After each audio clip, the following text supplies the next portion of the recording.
regional AM radio stations nationwide welcomes CNN Philippines, a first on radio. To bring you the latest news you can use, news you can trust. Listen to Newsnight, weekdays, 6 p.m. We now go above and beyond the headlines. Followed by Med Talk, Health Talk. We'll talk about how to keep ourselves healthy during the pandemic. Politics as usual. Our guests for tonight, two political science professors. Up close and more. Catch CNN Philippines Hour in all RPN AM radio stations. Weekdays, 6 to 7 p.m. Radio Philippines Network. Radio Philippines Network. EX General Santos. EX General Santos. Una.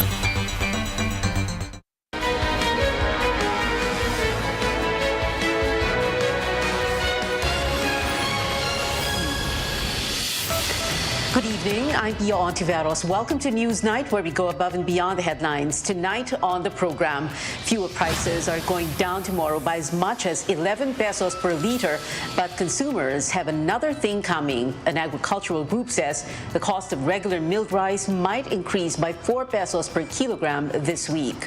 While both the Commission on Elections and Smartmatic deny a supposed data breach, government investigators believe a former Smartmatic employee may face charges. And how happy are Filipinos? A study shows we are the second happiest nation in Southeast Asia, next to Singapore.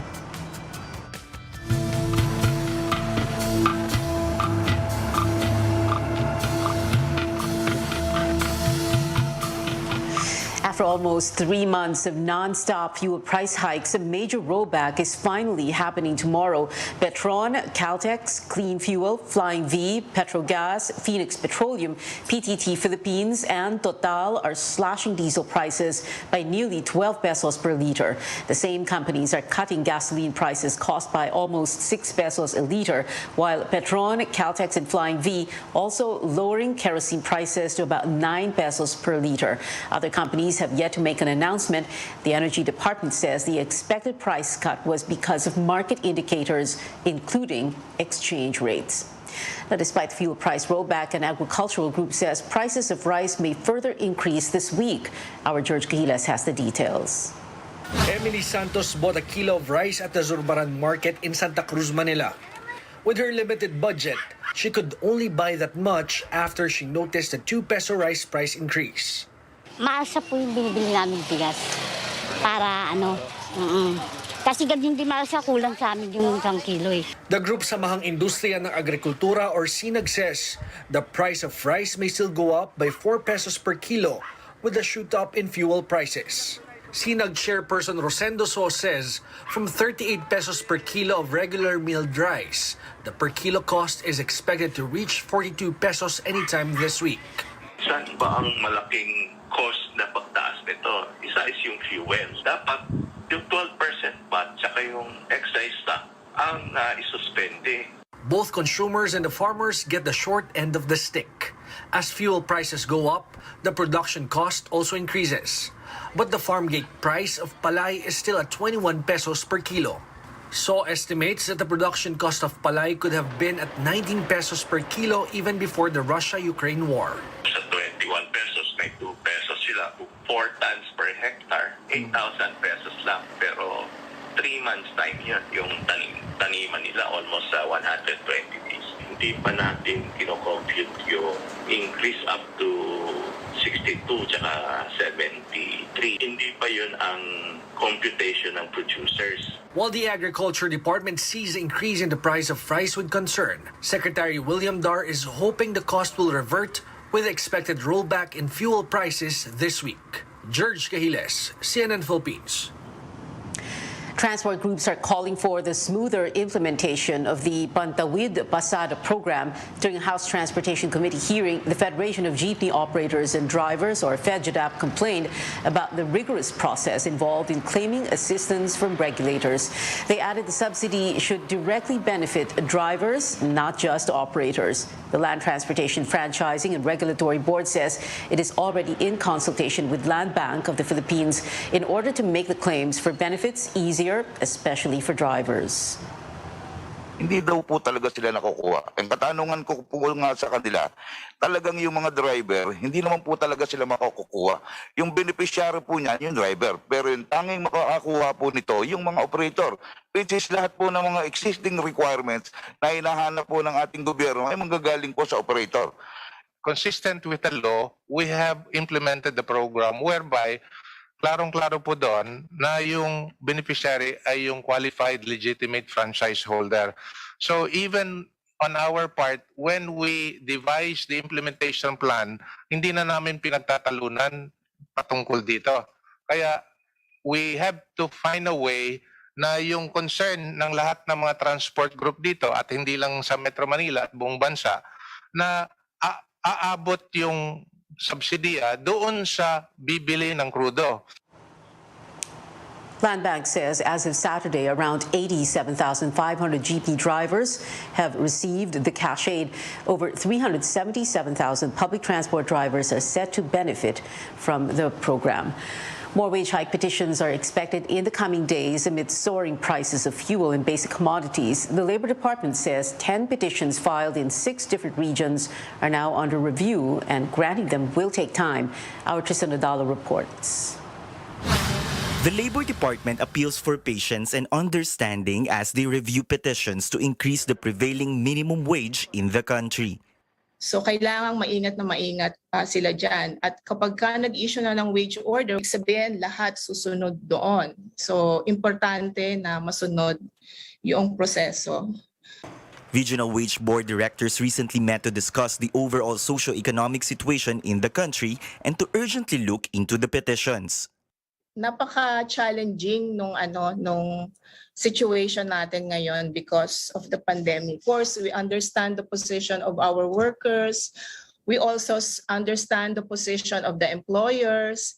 And of course, yung mga kasama natin sa board at saka sa commission, ang NEDA, alam din natin yung kanilang concern about the minimum wage and the BSP and the DOF. The needs of workers and their families, capacity to pay of employers, comparable wages and income, and requirements of economic and social development are some of the factors considered in adjusting the minimum wage. There are 2 ways on how a wage increase may happen. Yung una, by virtue of a petition for wage increase. Pangalawa naman is motu proprio by the board. The board see compelling reason to already initiate a public hearing, then they can do so under the law. It will take at least 45 days to decide on the petitions filed in 6 regions. Some 3.6 million minimum wage earners will benefit should the petitions get the nod. Some 6.8 million above minimum wage earners also stand to gain from the wage adjustments. Labor Group Trade Union Congress of the Philippines has also filed a petition on Monday for a 430 peso increase in minimum wage in Central Visayas, particularly in Cebu, Bohol, and Siquijor. The Labor Department adds the petition should be carefully reviewed in order to avoid potential long-term impact, including loss of employment. Tristan Odalo, CNN Philippines. TUCP also planning to file a wage hike petition in Central Luzon, Northern Mindanao, Calabarzon, Davao Region, and the Zamboanga Peninsula. Another labor group filing a wage increase petition in Central Visayas. The Alsa Contractual Cebu also seeking an increase ranging from 346 to 399 pesos for Central Visayas, depending on the industry and classification of the town and city. If granted, this will make the minimum wage for the entire region 750 pesos daily.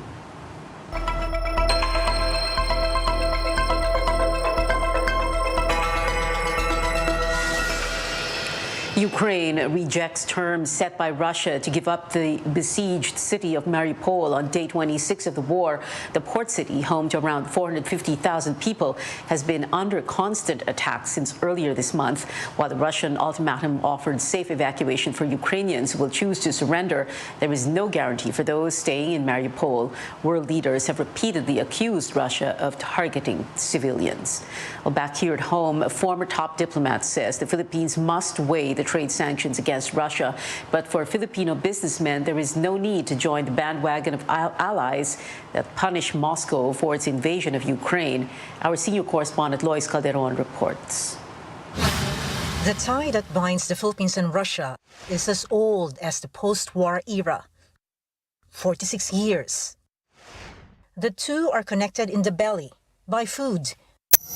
Federico Macaranas was Manila's number 2 diplomat when the world witnessed the tail end of the U.S.-Russia Cold War. Macaranas signed a Memorandum of Understanding for Technology Exchange in 1991, shortly after the USSR was dismantled and became the Russian Federation that we know today, without Ukraine. For example, tropical fruits, they love our juices because it is difficult to get them at lower prices in that part of the world. And of course, we also had to buy wheat from them, which is stable for our bread industry. The Philippines imports or buys more from Russia than it sells: wheat, coal, and steel bars. So when it's food and energy that bind the two nations, that's hard to sever, especially because cutting supply could jack up consumer prices. So Filipino businesses disagree with punishing Moscow with economic sanctions. The volume that we do, we're not, it's very small, and the sanction will not mean too much with Russia. Among your members, do they actually have relations, trade relations with Russia, or some Russians have interests or stakes in some Philippine companies? I would like, I believe so, like steel bars and cold briquette. I would think that there are companies importing this material from Russia. And for a while, some would like to export banana to Russia. But for diplomat Macaranas, who's now an economist at the Asian Institute of Management, the Philippines cannot avoid joining the bandwagon of nations that boycott Russia. Already, Manila has voted yes to a United Nations resolution condemning Moscow's invasion of Ukraine. Kasi as a small nation, we survive with the kind of nations that we ally with. The general tenor is the common good of these allies may also be the one that dictate our common good. There are other contracts with Moscow, but Defense Secretary Delfin Lorenzana earlier said Manila will not drop a $12 billion deal to buy 17 helicopters from Russia. What are the safety records of their helicopters? Sanctions have replaced warfare in the hope that Vladimir Putin would change course. But to sanction or not to sanction, the consequences are dreadful. It's a tough balancing act, which is why in war, there are no winners. Lois Calderon, CNN, Philippines. A developing story at this hour: a Chinese plane with 132 people on board, including 9 crew members, crashed in southern China this afternoon. Beijing is reporting a Boeing 737 jetliner crashed in mountains in the Guangxi region, causing a fire on site. Authorities are determining the number of deaths while a rescue team has been deployed to the scene. The China Eastern Airlines flight from Kunming to Guangzhou went missing earlier today. Again, this is a developing story. Stay tuned to CNN Philippines. When we return, following accusations of a data security breach, authorities say charges may be filed against a former employee of pole technology provider Smartmatic. While kidnapping and illegal detention charges have been filed against 8 suspects allegedly involved in the disappearance of 34 cockfight enthusiasts. Details after the break.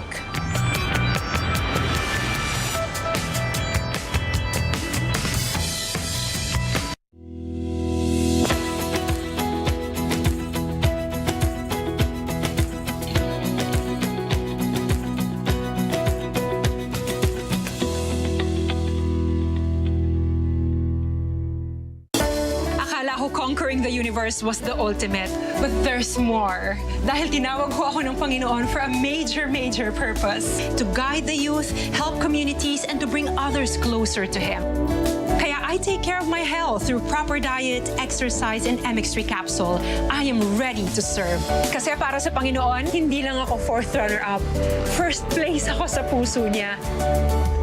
Mahalagang paalala, ang MX3 capsule ay hindi gamot at hindi dapat gamiting panggamot sa anumang uri ng sakit.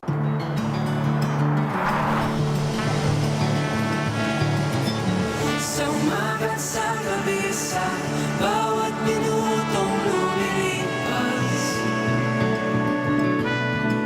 Hinahanap-hanap kita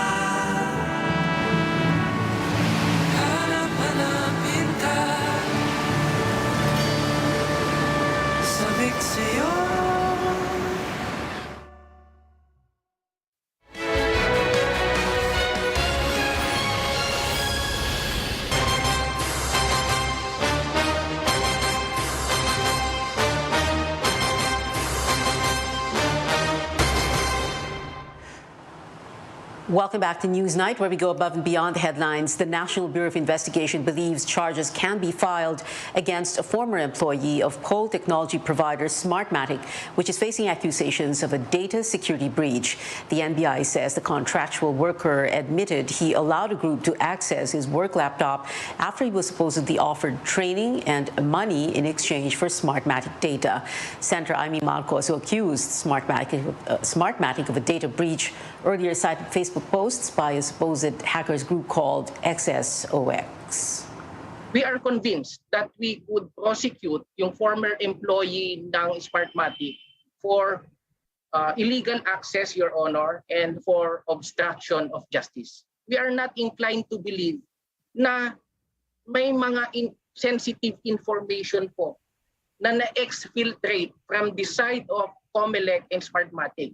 Hindi ko katulad noong 2016. Ang theory namin is this XSOX is trying to mimic the incident that took place in 2016. The NBI says it aims to finish its probe on the claim by this month. Both the Commission on Elections and Smartmatic deny the supposed breach. Presidential contenders have different positions on issues hounding the country, but at least for one night, most of them were one in saying the government should go after billions of pesos in unpaid estate taxes of the Marcoses. Details from our senior correspondent, Anjo Alimario.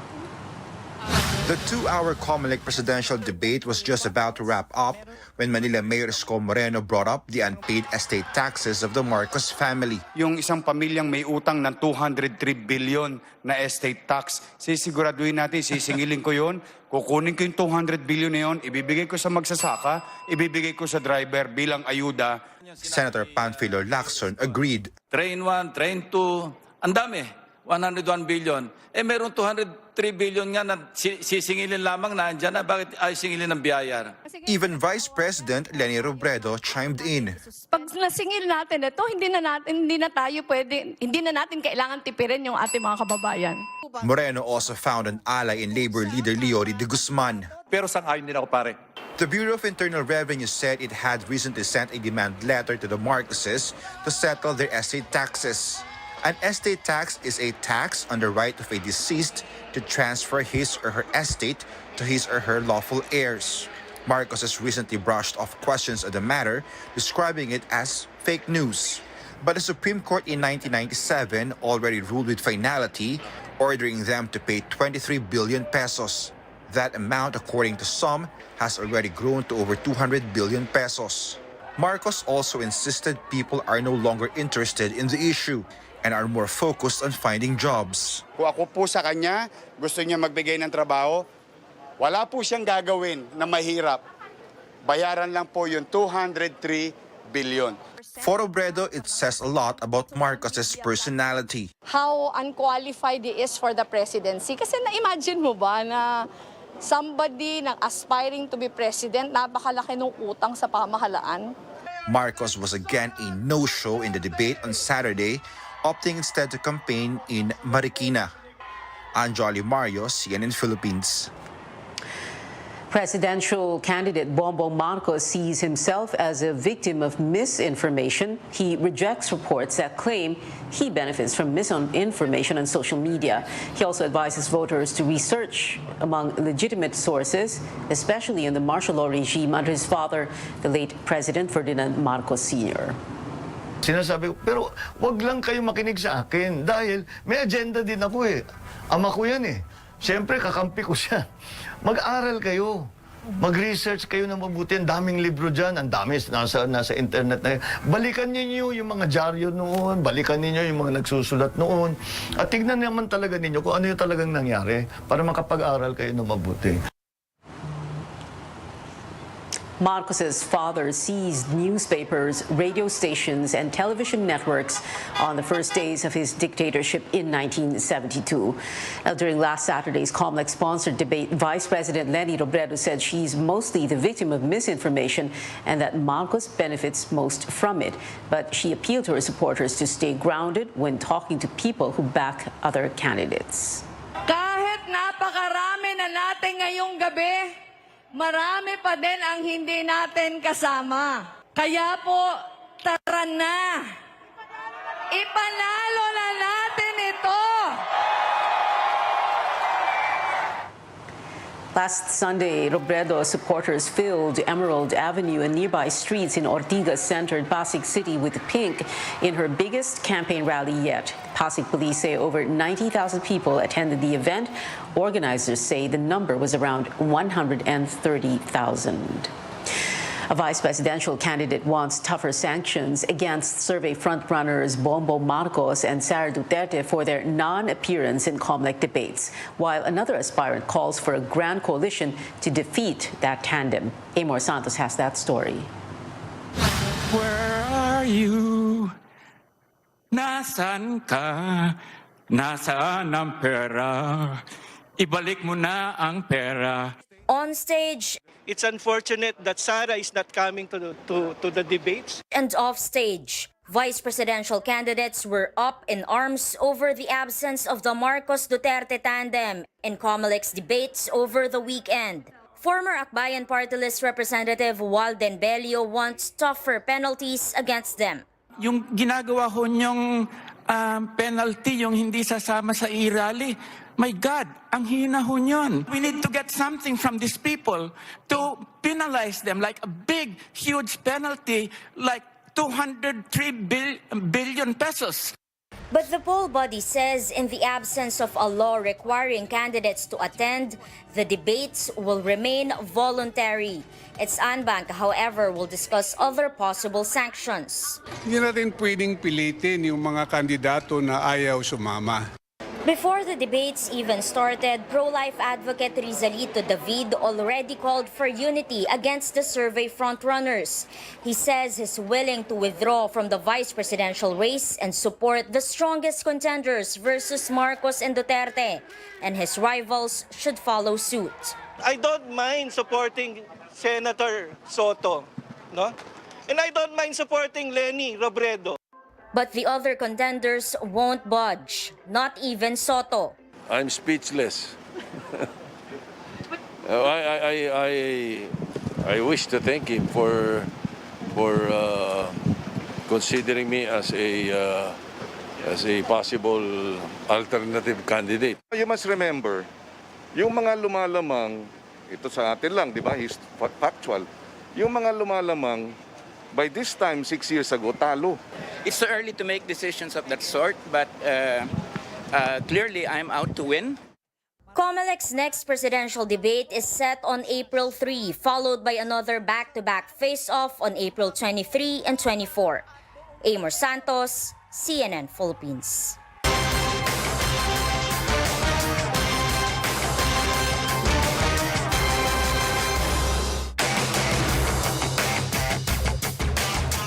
New developments into the probe on the disappearance of cockfight enthusiasts. Investigators have filed kidnapping and illegal detention charges against 8 suspects. A witness positively identified a gaming tycoon for his alleged abduction more than a year ago. Amor Santos returns. Ang sabi po ay, basta may mga tao na naman dito na pumasok na mga manchochope. Tapos? Ang sabi niya po, naka-loudspeaker po yung cellphone niya. Kilala mong boses ni Abang? Medyo malat po. Sige, paaminin niyo kung sino ang boss. Pag hindi niya namin, patayin niyo na. This witness claims that in a cockfight arena in Santa Cruz, Laguna in November 2020, gaming tycoon Atong Ang gave orders to hold him and his companions for panyonyope or cheating in online sabong. He said they were brought before Police Master Sergeant Michael Claveria of the Provincial Intelligence Branch. He said they were asked to choose, be framed for drug charges or be killed. Ang sabi po niya sa amin, bakit si Boss Atong pa ang inyong ang inyong binangga? Hindi niyo ba alam, pader yun? Papatayin po daw kami, 5,000 isang ulo po. Eh syempre po, sa amin po ay kaso na lang po, kaysa patayin po kami. Both Claveria and Ang denied the allegations. The businessman said it's part of a conspiracy against him and that a competitor is behind it. Si Bong Pineda, siguro maybe. Dahil sa power niya, sa pera niya, hawak niya presidente, hawak niya ang pulis. Wala akong magagawa ko, wala akong connection sa pulis. unang-una, hindi po ako licensee. At pangalawa po, kung conspiracy man kalaban kay Boss AA, magkaibigan naman po kami. Kaya malamang hindi ako kasama dun. Ang maintained he only uses legal means to deal with issues, citing a time when he reported illegal e-sabong websites to the police. He said it was a colonel who suggested a more sinister way to handle the problem. Ito si Colonel Rogart, sabi niya, boss, gusto mo dukutin na lang namin eh. Hindi ko alam kung nagbibiro siya o ano. Hindi ko na po matandaan na. Authorities are looking into 8 cases regarding the disappearance of 34 cockfight enthusiasts from April last year to January 2022. Police have filed kidnapping and serious illegal detention complaints against 8 suspects and several John Does. During the Senate hearing, family members of e-sabong agent Ricardo Lasco implicated police officers who also denied their involvement. Kahit ano po ang sabihin ng aming makasamang pulis na inaakusahan ngayon, we will continue filing the case because we believe that these witnesses are credible. Amor Santos, CNN Philippines. Coming up on Newsnight, a foreign team is joining the PBA Governor's Cup for the first time in nearly 20 years. And global pop superstar Ariana Grande gushes over a huge crowd in Pasig singing her hit Break Free. Stay tuned to CNN Philippines.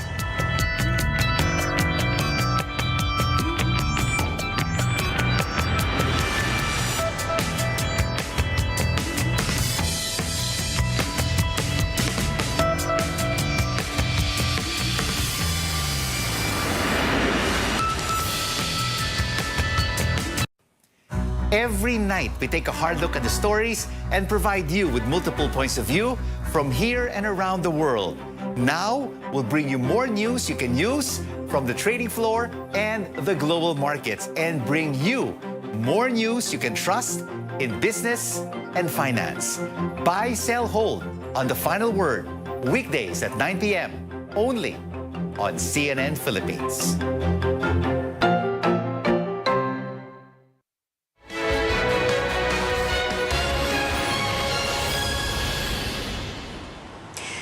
Welcome back to CNN Philippines. The PBA is set to welcome its first foreign guest team in 18 years next season. The Hong Kong Bay Area Dragons will play in the season-ending Governor's Cup. It represents Greater China with top free agents from mainland China, Hong Kong, Macau, and Chinese Taipei. The PBA Board of Governors gave the go signal in line with their partnership with the East Asia Super League. From a PBA entrance to an exit, the Alaska Aces bidding farewell to the league after quarterfinals loss to the NLEX Road Warriors 96-80 Saturday at the Smart Araneta Coliseum. Alaska has played 35 seasons, winning 14 championships. And pop star Ariana Grande and Phil-Am social media star Bretman Rock became the talk of the internet because of posts related to Leni Robredo's presidential campaign. Grande shared 2 videos of Robredo's Pasig campaign rally when the crowd sang to her song Break Free. The singer's caption reads, quote, "I could not believe this was real."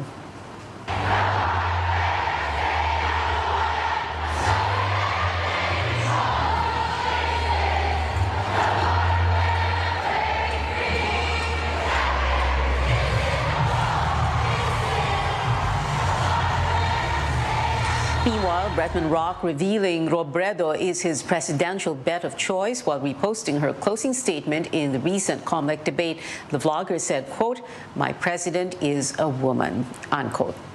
Also trending, the 4-year wait for Big Bang fans will be over very soon. The veteran K-pop group announced it will release new music on April 5. Here's a look at the first poster for their comeback. Big Bang's agency has yet to announce if this is a single or a full album. And the Philippines is the second happiest country in Southeast Asia based on the 2022 World Happiness Report.